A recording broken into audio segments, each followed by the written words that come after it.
पिछले भाग में आपने देखा कि मेघना अपने आप को एक राजकुमारी बने महल में देखती है और फिर कोई पीछे से उसके कंधे पर हाथ रखता है। तभी वो चीखती हुई नींद से जाग उठती है।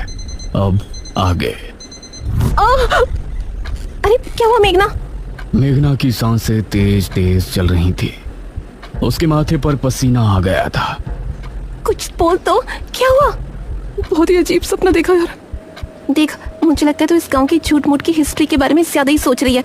हम लोग बस मृत्युंजय अमृत का सैंपल लेते हैं और निकलते हैं यहाँ से, ठीक है? इस पर मेघना ने हल्के से हाँ में सर हिलाया। लेकिन सच कहा जाए तो असल में वो अपने साथ हो रही और इस गांव में घट रही हर एक घटना का रहस्य जानना चाहती थी। सुबह सुबह चीखना चिल्लाना बंद करो और दोनों हाथ मुंह धोकर नाश्ते के लिए आ जाओ। ये कहकर ठकुराइन वहां से चली गई। ये औरत बहुत ही खड़ूस है। एक बार हमारा काम हो जाए, इस गांव को मुड़कर भी नहीं देखना मुझे। ये दोनों फ्रेश होकर नाश्ता करने पहुंचे तो अनुज ने उठकर मेघना के लिए चेयर पुल अप की। आओ मेघना, बैठो। ये देखकर ठकुराइन ने मुंह बना लिया और इन सभी ने मिलकर नाश्ता किया। अनुज बेटा, तुम जल्दी से हमारे साथ चलो, हमें तांत्रिक महाराज को लेने के लिए जाना है। ठीक है पिताजी। ये कहकर मुखिया ने इशिता और मेघना की तरफ देखा। बच्चियों, तुम दोनों बाहर नहीं जाना, ठीक है? हो सके तो ठकुराइन का काम में हाथ बटा देना। जी अंकल, आप फिक्र मत कीजिए, हम घर में ही रहेंगे। अनुज और मुखिया गांव के लोगों से विदा लेकर तांत्रिक महाराज को लेने श्रेणी के लिए निकल गए। इस तरफ मेघना गहरी सोच में डूबी थी। ये कहानी सिर्फ मृत्युंजय अमृत से शुरू हुई थी, लेकिन उसके बाद वो महल, अपने आप को राजकुमारी के रूप में देखना और ये निशिर मोलो, ऐसा लगता है इस गांव का हर एक रहस्य मुझसे जुड़ा है। क्या मुझे राजमहल में जाना चाहिए? करीब 6 घंटे के सफर के बाद मुखिया और अनुज तांत्रिक महाराज के आश्रम पहुंचे, जहां उनका एक शिष्य बैठा हुआ था। प्रणाम। जी प्रणाम। तांत्रिक महाराज कहाँ है? अभी कुछ देर पहले आते तो उनसे भेंट हो जाती। महाराज अभी कुछ क्षण पहले ही बेरमपुर गांव के लिए निकल गए थे। यह सुनकर मुखिया और अनुज हैरान रह गए। हमारे गांव? हम तो महाराज को लेने के लिए आए थे। हमारे आने से पहले ही वो कैसे निकल गए? उन्हें किसने सूचना दी कि हमें उनकी जरूरत है? बाबा का अपने हर एक शिष्य से गहरा संबंध है। उनको दूर बैठे ही उनके बारे में सब कुछ पता चल जाता है। धन्य हो तांत्रिक महाराज। इसका मतलब है कि उनको पहले ही आभास हो गया था कि छोटे तांत्रिक की मृत्यु हो गई है, इसीलिए वो हमारे गांव के लिए निकल गए। पिताजी, अब हमें भी चलना चाहिए। तांत्रिक महाराज तो हमसे पहले गांव पहुंच जाएंगे। हाँ बेटा, चलो। धन्यवाद। अनुज और मुखिया उसी समय वापस गांव आने के लिए निकल गए। इसी तरह दोनों का सफर में ही दिन गुजर गया। इस तरफ शाम होने पर गांव में डर का माहौल छा गया। सभी लोग चौक पर जमा हुए गांव के मुख्य द्वार की तरफ ही देख रहे थे। हे भगवान, मुखिया जी कहाँ रह गए? रात हो गई है, कहीं निशिर मोलो ना आ जाए। इसी तरह से 7 बजे का घंटा बजा और मौसम फिर से बदल गया। सभी ये देखकर डर गए। मेघना, इशिता और ठकुराइन भी सभी के साथ वहां खड़ी थी। तभी उन्होंने मुख्य द्वार से किसी के कदमों की आहट सुनी और धीरे धीरे आंख से साफ हुआ तो सामने से तांत्रिक महाराज आते हुए नजर आए। अरे, ये तो तांत्रिक महाराज हैं। उन्हें देखकर सभी लोग खुश हो गए। तांत्रिक महाराज की जय हो! तांत्रिक महाराज की जय हो! सभी ने तांत्रिक महाराज के आगे हाथ जोड़कर नमन किया। तांत्रिक महाराज, ये और मेरा बेटा अनुज कहाँ है? वही आपको लेने के लिए गए थे ना? ठकुराइन, हमारे शिष्य की मृत्यु की सूचना हमें रात ही मिल गई थी, इसलिए हम स्वयं ही यहाँ आने के लिए निकल गए थे। उनसे हमारी भेंट नहीं हुई। हे भगवान, तो ये कहाँ रह गए? अब हम आ गए हैं, आप लोगों को डरने की जरूरत नहीं है। मुखिया और अनुज भी वापस आ ही जाएंगे। महाराज, आप जो भी करना है आप ही को करना है। जब तक ये और अनुज नहीं आ जाते, आप हमारे घर चलकर आराम कर लें। ठकुराइन, हम तांत्रिक होकर बड़ी हवेली में नहीं रह सकते। आप लोग पुराने किले में हमारे ठहरने का प्रबंध कर दें। जैसा आप कहें महाराज। ये कहकर ठकुराइन ने गांव के लोगों से कहा, आप सभी मिलकर पुराने किले की अच्छी से सफाई कर दें और वहाँ रोशनी का भी अच्छा इंतजाम कर दें। ये सुनकर गांव के कुछ आदमी किले की तरफ निकल गए। बाबा वहीं चौक पर बैठे रहे। उन्होंने आंखें बंद की और ध्यान मग्न हो गए। शायद वो सोच रहे थे कि आखिर कैसे निशिर मोलो से निपटा जाए, और मेघना के दिल में भी कई सवाल उठ रहे थे। तकरीबन 1 घंटे तक किले की सफाई का कार्य चला। और तभी अनुज और मुखिया भी वहां पहुंच गए। प्रणाम तांत्रिक महाराज। मुखिया की आवाज सुनकर तांत्रिक महाराज ने आंखें खोली। तभी गांव के आदमी भी वहां पहुंच गए। किले की सफाई हो चुकी है ठकुराइन, अब तांत्रिक महाराज वहां ठहर सकते हैं। आप सभी हमारे साथ किले में चलिए। निशिर मोलो इतने सालों बाद कैसे वापस जाग उठे, ये जानने से पहले हम सभी को निशिर मोलो की पूर्ण कहानी को दोहराने की जरूरत पड़ेगी। अब सभी लोग मिलकर किले में पहुंचे। तांत्रिक महाराज एक ऊंचे टीले पर बैठे थे। किले में हर तरफ कहीं दीपक और दीवारों पर मशालें लगी थी जो वहां रोशनी उत्पन्न कर रही थी। मेघना अब तांत्रिक महाराज को बड़े गौर से देख रही थी क्योंकि निशिर मोलो के बारे में जानने की उसकी उत्सुकता भी बढ़ रही थी। ये बात सन 1626 की है। उस समय हमारे नगर में महाराज विश्वजीत का शासन था। विश्वजीत की रानी का देहांत हो गया था और उनकी एक राजकुमारी थी, राजकुमारी मेघालय। महाराज, नगर में फैली महामारी अब और बढ़ चुकी है। अब इससे नहीं निपटा गया तो राज्य पूरी तरह से बर्बाद हो जाएगा। इस महामारी से निपटने का बंदोबस्त हम अवश्य करेंगे मंत्री जी। उसी समय एक आदमी वहां पहुंचा। महाराज की जय हो। जी, कौन है आप? महाराज, हम आपके पड़ोसी राज्य बल्लभगढ़ के राजा इंद्रसेन के दूत हैं। उन्होंने आपको शीघ्र ही मिलने बुलाया है। उनका कहना है कि आपके राज्य पर जो संकट आया है उससे निपटने में वो आपकी सहायता करना चाहते हैं।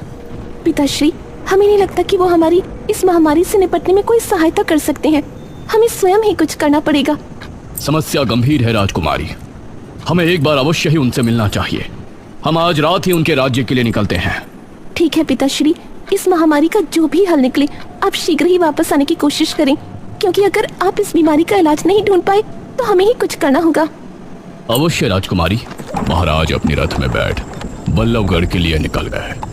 रथ में उनके साथ सेनापति थे और 2 घोड़सवार सिपाही पीछे आ रहे थे। उनका रथ इस समय जंगल के रास्ते से गुजर रही थी। तभी अरे, ये क्या हुआ? रथ अचानक से रुककर टेढ़ा हो गया था। सेनापति जी, बाहर निकलिए। महाराज और सेनापति बाहर निकले तो देखा रथ का पहिया गड्ढे में फंसा है और चटक भी गया है। अरे, ये क्या हुआ? अब जंगल में इस रथ का पहिया कौन ठीक करने आएगा? क्षमा करें महाराज, हम अभी इसे ठीक कर देंगे। आपको थोड़ी प्रतीक्षा करनी पड़ेगी। तभी इन लोगों को पानी की आवाज सुनाई दी। ये कैसी आवाज है? ऐसा लगता है जैसे कोई कुएं से पानी खींच रहा हो और यह आवाज कुएं के ऊपर लगी चरखी से आ रही हो। आइए देखते हैं। राजा और सेनापति उस दिशा में गए तो वहां उनको कुएं पर एक औरत पानी भरती नजर आई। उसके बाल बहुत लंबे थे, वो दिखने में बहुत ही खूबसूरत थी और वेशभूषा से आदिवासी लग रही थी। उसने जैसे ही महाराज और सेनापति से नजरें मिलाई तो उसका सौंदर्य देखकर ये दोनों ही सन्न रह गए।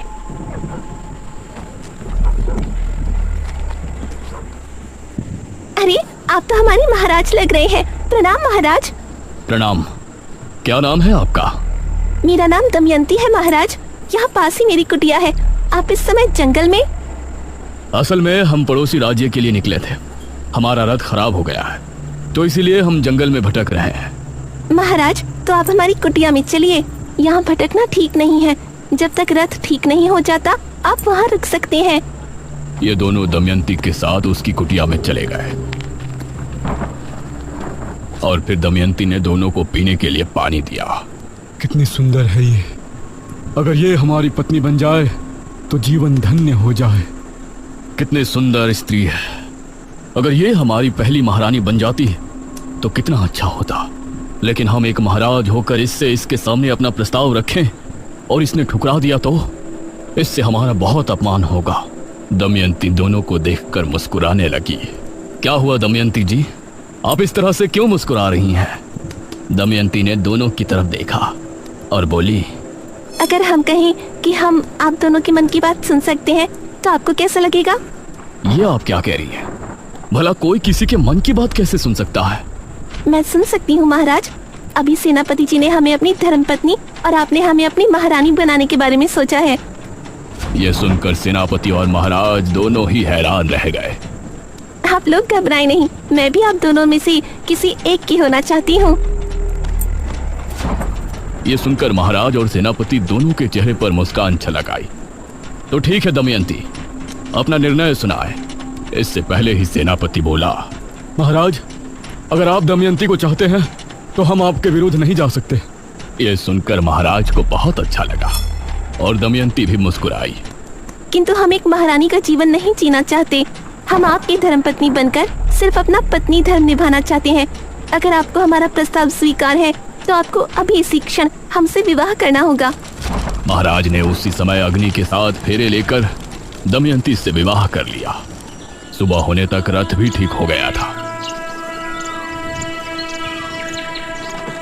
महाराज ने दमयंती को भी अपने साथ लिया और फिर उस राज्य पहुंचे। राजा इंद्रसेन को हमारा नमन है। आइए महाराज, बैठिए। महाराज और इंद्रसेन में बातें हो रही थी, लेकिन इंद्रसेन भी दमयंती पर मोहित हो गया था। आज रात इस विश्वजीत को रास्ते से हटाकर हम दमयंती को अपना लेंगे और फिर कल ही इसके राज्य पर हमला बोलकर उसे भी अपने अधीन कर लेंगे। दमयंती उसको बड़ी गौर से देख रही थी और उसके चेहरे पर गुस्सा दिखने लगा था। क्या हुआ दमयंती? महाराज, राजा इंद्रसेन आपकी कोई मदद नहीं करना चाहते। रात होने पर आपको रास्ते से हटाने की योजना बना रहे हैं और हमें हमेशा के लिए अपना बना लेंगे और आपके राज्य को भी हड़प लेंगे। यह सुनकर इंद्रसेन भी हैरान रह गया। महाराज को बहुत गुस्सा आया। उन्होंने उसी समय अपनी तलवार निकाली। इंद्रसेन को परास्त करने के बाद महाराज तुरंत अपने राज्य की ओर लौट गए।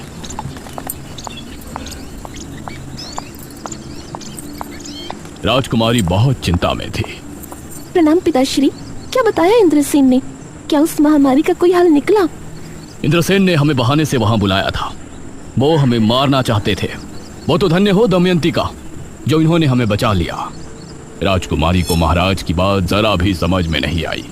उसने दमयंती को घूर कर देखा।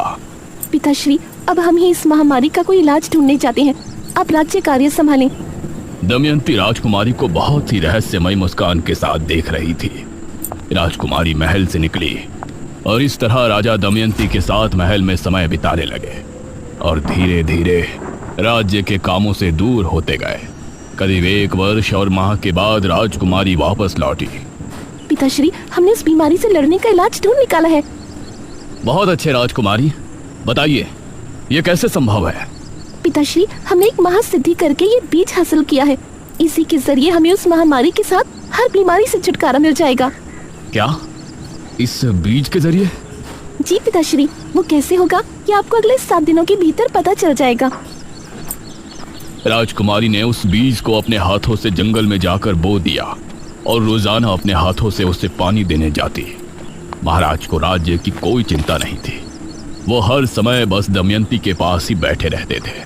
7 दिनों के बाद राजकुमारी महाराज, मंत्री और सेनापति को लेकर जंगल पहुंची। उन्होंने पाया कि पेड़ बहुत ही हरा भरा हो गया है और उससे हरे रंग का पदार्थ टपक रहा है। ये क्या चमत्कार है राजकुमारी? पिताश्री, ये मृत्युंजय अमृत है।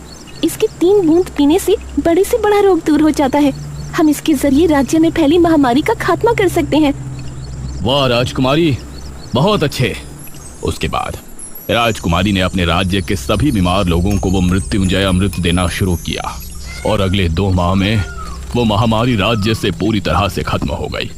राजकुमारी इससे खुश भी थी, लेकिन महाराज के दमयंती के करीब जाने और हर दम चिपके रहने से चिंता में भी थी। तभी एक दिन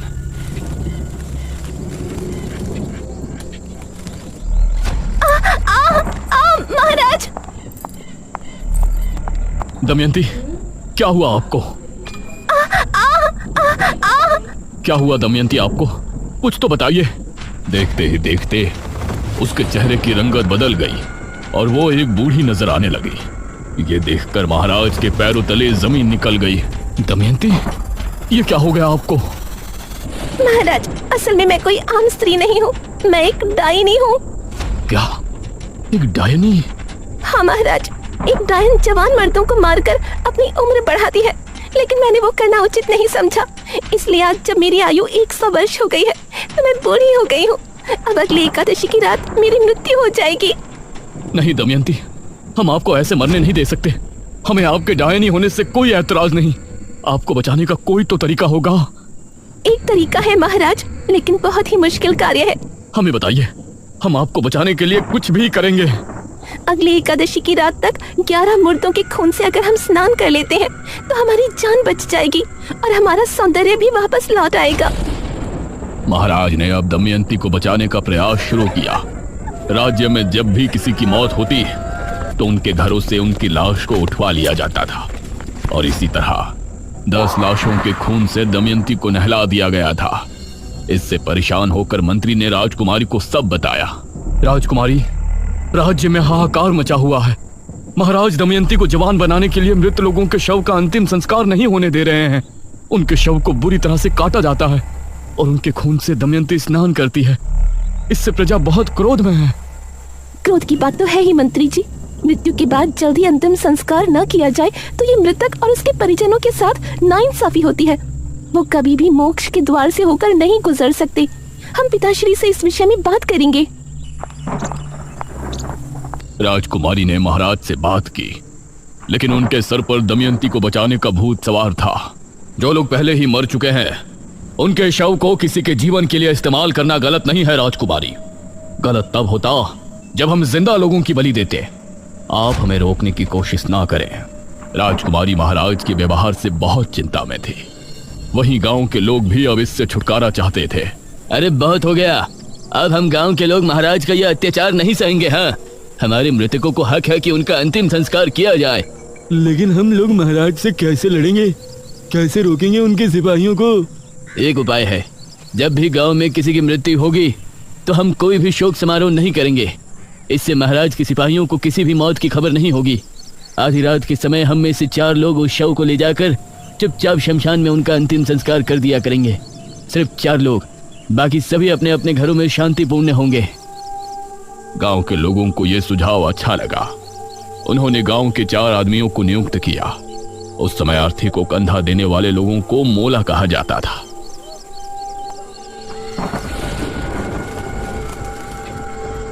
ये 4 लोग रात के समय निकला करते थे, इसलिए इनका नाम निशिर मोलो रखा गया।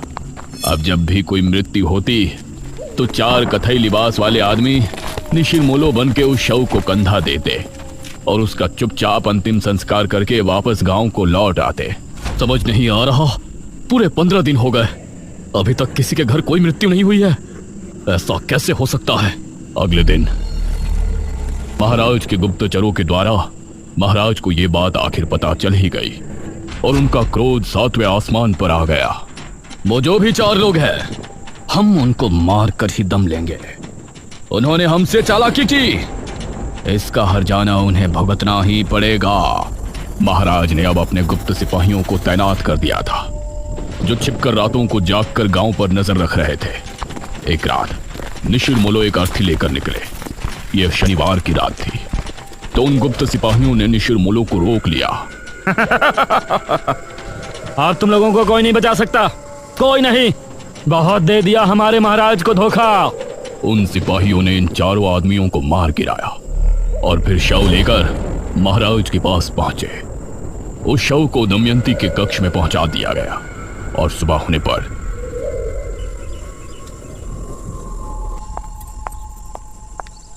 दमयंती कक्ष से बाहर निकली अपने उसी खूबसूरत जवान अवतार में। उसे देखकर महाराज ने उसे भरी सभा में गले लगा लिया। दमयंती की आंखों में एक रहस्यमयी चमक थी, जैसे कि वो कुछ छिपा रही है। लेकिन अब निशिर मोलो की आत्मा गांव में भटकने लगी थी। वो 4 आत्माएं अपने कंधे पर ताबूत उठाए हर शनिवार की रात गांव में भटकती थी। उस समय उन आत्माओं को जो भी दिखाई देता वो समझती कि ये राजा के सिपाही है जो उनको रोकना चाहते हैं, इसलिए वो उसको अपने साथ ले जाती।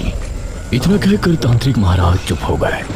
सभी गांव के लोग ये कहानी सुनकर हैरान थे और मेघना को तो जैसे अब अपने सपनों से जुड़ी कुछ बातें समझ में आने लगी थी। हे भगवान, मतलब जो निशिर मोलो आज हमारी जान के दुश्मन है, वो कभी हमारी रक्षा किया करते थे। हाँ, उनकी इसमें कोई गलती नहीं है। उनकी अकाल मृत्यु की वजह से वो ऐसा करते हैं। उनको नहीं पता कि उनकी मृत्यु हो चुकी है। वो तो अभी भी अपने काम को अंजाम देने की कोशिश कर रहे हैं। बाबा, आगे की कथा में क्या हुआ? वो राजकुमारी महाराज और दमयंती? आगे क्या हुआ और निशिन मोलो को कैसे रोका गया और अब वो अचानक क्यों 400 साल बाद वापस आ गए हैं, ये कहानी जानने के लिए हमें बेरमपुर पुराण को पढ़ने की आवश्यकता है, जो कि 400 साल पहले की राजमहल के किसी गुप्त कक्ष में रखवाया गया था। बेरमपुर पुराण, अब इसका पता हमें कैसे चलेगा बाबा? वो बेरमपुर पुराण राजमहल में कहाँ है, ये जानने के लिए मुझे एक अनुष्ठान करना पड़ेगा, जो कि मैं इसी किले में बैठकर करूंगा। ध्यान रहे, उस समय सभी अपने अपने घरों में होंगे। कहीं ऐसा ना हो कि इस बार भी निशिर मोलो ये अनुष्ठान रोकने के इरादे से गांव में आए। तांत्रिक महाराज की बात सुनने के बाद ये सभी अपने अपने घरों को वापस पहुंच गए थे। मेघना बेड पर लेटी सोच में डूबी थी। क्या हो यार, तू इतना क्यों सोच रही है? ये दमयंती आखिर थी कौन? हमें तो लगता है कि उसका महाराज से मिलना कोई संयोग नहीं था, बल्कि इसके पीछे उसकी कोई साजिश थी। इस पर इशिता ने मेघना को हैरानी से देखा। अरे तेरी तबीयत तो ठीक है, ये किस टोन में बोल रही है तू? देख मेघना, मैं तो पहले ही यहाँ से जाना चाहती थी, तेरे कहने पे ही मैं रुकी हुई हूँ। मुझे इस गांव की कहानियों से कुछ लेना देना नहीं है। कल एकादशी है, हमें बस उस मृत्युंजय अमृत का सैंपल लेना है और परसों सुबह होने से पहले इस गांव को छोड़ देना है। That's it। ये कहकर इशिता ने चादर तानी और सो गई। इसे कैसे बताऊं कि मैंने खुद को सपने में राजकुमारी बने देखा है। मुझे अपने सपनों का पूरा रहस्य जानना है, मैं यहाँ से नहीं जा सकती। अगले दिन इशिता और मेघना आपस में बातें कर रही थी। आज रात को ठीक 9 बजे हम इस घर से निकल जाएंगे, ठीक है? यार मुझे इस तरह बिना कुछ बताए जाना ठीक नहीं लग रहा। हमें सबको बता देना चाहिए कि हम यहाँ पर मृत्युंजय अमृत के लिए आए हैं। तभी दरवाजे पर दस्तक हुई।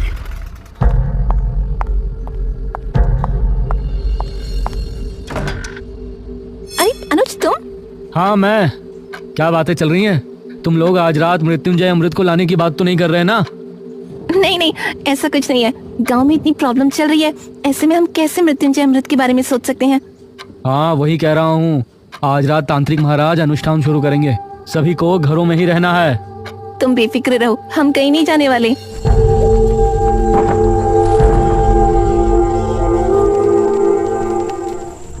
रात होने पर तांत्रिक महाराज ने अनुष्ठान की तैयारी शुरू की।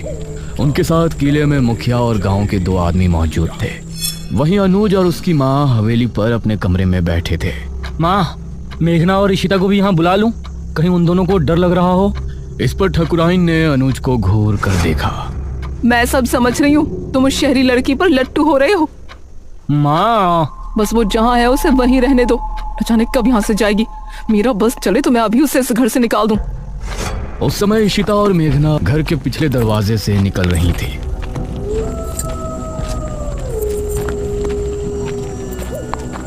मुझे अब भी कुछ ठीक नहीं लग रहा। ये लोग क्या सोचेंगे? हम दोनों बस यहाँ मृत्युंजय अमृत चुराने के लिए आए थे। मेघना, क्या हो गया यार तुझे? हमारी जॉब, हमारा फ्यूचर खतरे में है।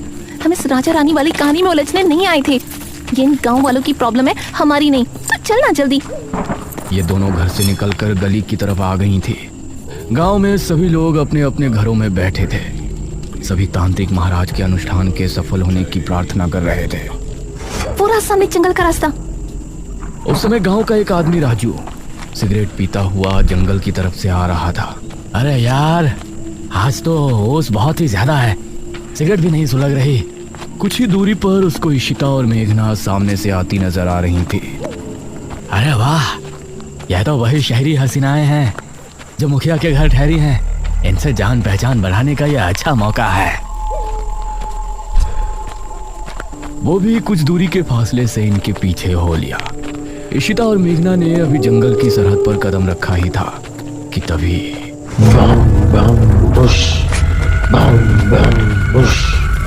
इसे सुनकर ये दोनों चौंक पड़ी। अरे ये तो वही आवाजें हैं, निशिर मोलो। और राजू भी इस आवाज को सुनकर डर गया। हे भगवान, निशिर मोलो। राजू का दिल दहल उठा। उसने पाया कि वह आवाज ठीक उसके पीछे से आ रही है। उसने जैसे ही पलटकर देखा तो निशिर मोलो ठीक उसके सामने थे। एक पल को राजू की सांसें मानो रुक सी गई। तभी ताबूत अपने आप खुल गया। उससे 2 भयानक हाथ निकले जिन्होंने राजू को ताबूत के अंदर खींच लिया। राजू की चीख सुनकर इशिता और मेघना दोनों ही बेहद डर गईं। मैंने पहले ही कहा था ना, आज जंगल जाना ठीक नहीं होगा। यार बहस मत कर, जल्दी चल, हम वापस घर चलते हैं। इस तरफ तांत्रिक महाराज अनुष्ठान को शुरू कर चुके थे। वो आंखों को बंद किए लगातार मंत्रों का जाप कर रहे थे। मुखिया और वो दोनों आदमी उनसे कुछ ही दूरी पर थे। भागो जल्दी, कहीं निशिर मोलो हमें देख ना ले। इशिता और मेघना दोनों अब डरी हुई हालत में आगे बढ़ रही थी, लेकिन वो आवाज कम होने की बजाय और बढ़ती जा रही थी। माँ, मैं यहाँ क्या करूँगा? मैं भी किले पर जा रहा हूँ। हो सकता है पिताजी को मेरी जरूरत हो। अरे भूल गए क्या, किसी को भी बाहर नहीं निकलना है। अरे मुझे कुछ नहीं होगा। वैसे भी निशिर मोलो की आवाज अभी तक नहीं सुनाई दी। मुझे नहीं लगता कि वो आ जाएंगे। ये कहकर अनुज अपनी माँ की बात काटते हुए घर से निकल गया। इस तरफ तांत्रिक महाराज भी अपनी आंखें बंद किए ध्यान मग्न थे। तांत्रिक महाराज ने खुद को एक अंधेरी जगह पर पाया। क्या यहाँ कोई है? सामने से कोई जवाब नहीं आया और तांत्रिक महाराज के पास एक तितली आकर रुकी। वो तितली अंधेरे में चमक रही थी। वो कुछ देर उनके पास रुकी रही और फिर एक तरफ चली गई। तांत्रिक महाराज भी अब उसके पीछे हो लिए। काफी देर तक चलने के बाद वो तितली जमीन पर बैठ गई। तांत्रिक महाराज ने पाया कि जमीन पर एक दरवाजा लगा हुआ है। वो तितली उस पर बैठते ही गायब हो गई। मेघना और इशिता को भागते हुए काफी समय हो गया था। किला इनके सामने ही था। सामने से अनुज भी आ रहा था। उसने इन दोनों को सामने से आता हुआ देखा। अरे मेघना और इशिता, ये तीनों एक दूसरे को देखकर हैरान रह गए। तुम दोनों यहाँ क्या कर रही हो? तुमको तो अपने कमरे में होना चाहिए था। मेघना कुछ कहती, लेकिन इससे पहले ही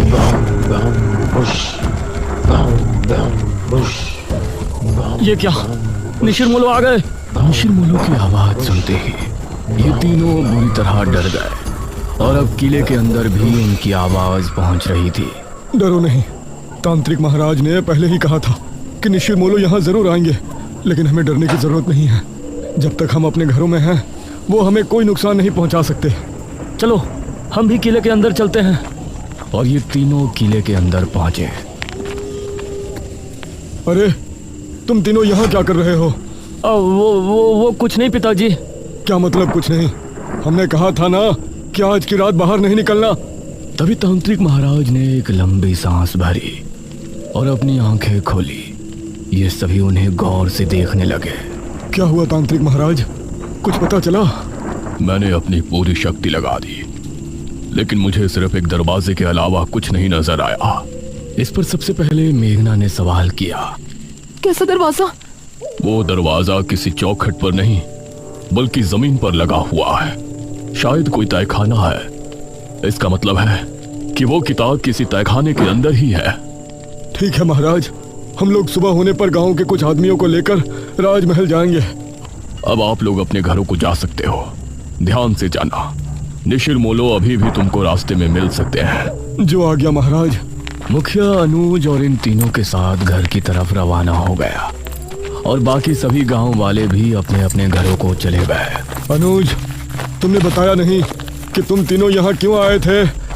वो पिताजी, मुझे आपकी चिंता हो रही थी और इन दोनों को भी ना जाने क्यों घर पर डर लग रहा था, इसीलिए ये भी मेरे साथ चली आई। मुखिया को अनुज की बात में सच्चाई नहीं नजर आ रही थी, लेकिन उसने आगे कुछ नहीं कहा। कुछ देर बाद ये चारों घर पर पहुंचे।